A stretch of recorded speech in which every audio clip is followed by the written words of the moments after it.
कस्तो एक्टिङ गर्नु भन्नु न एक्टिङ साथीको घरमा ठिक्क बङमा गाँजा तान्दैछु होइन हल्का बिग्रेको लाइफ घरबाट सुध्री भनेको चाहिँ सुध्रेको छैन तर घरको पनि तिमीलाई ओभर माया लाग्ने होइन तर घरबाट कल आयो क्या ला भाइ ड्याड इज नो मोर भन्ने टाइपको गफ यो फेरि फिल्मी सिनारी हो नि डोन्ट टेक इट सिरियस है त अनि अब त्यहाँको रियाक्सन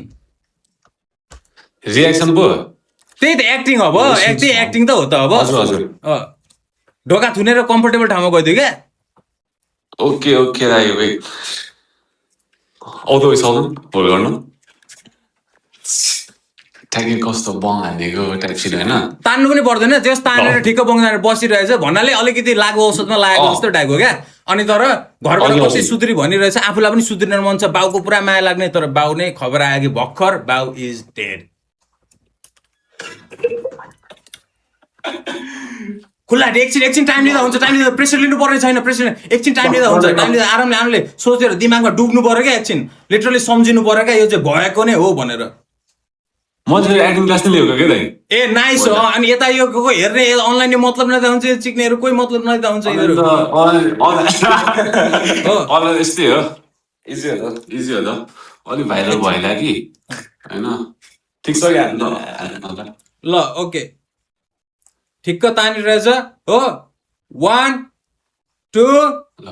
3 एक्सन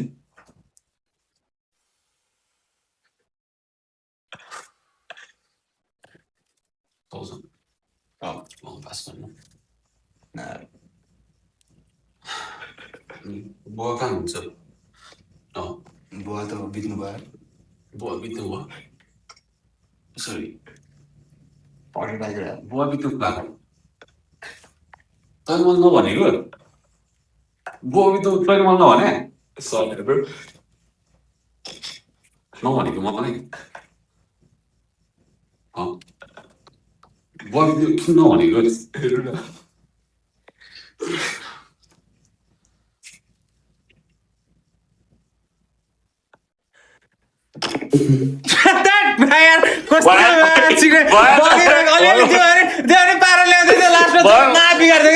अलिकति इमोसन मात्रै आउनु बाँकी थियो क्या जुन त्यो फेस थियो नि न्युट्रल फेस अलिकति त्यो आइरहेको थियो क्या इम्प्रुभमेन्ट थियो तर त्यहाँबाट एकैचोटि होला यार भनेर एउटा दिनु पर्थ्यो क्या भडास हल्का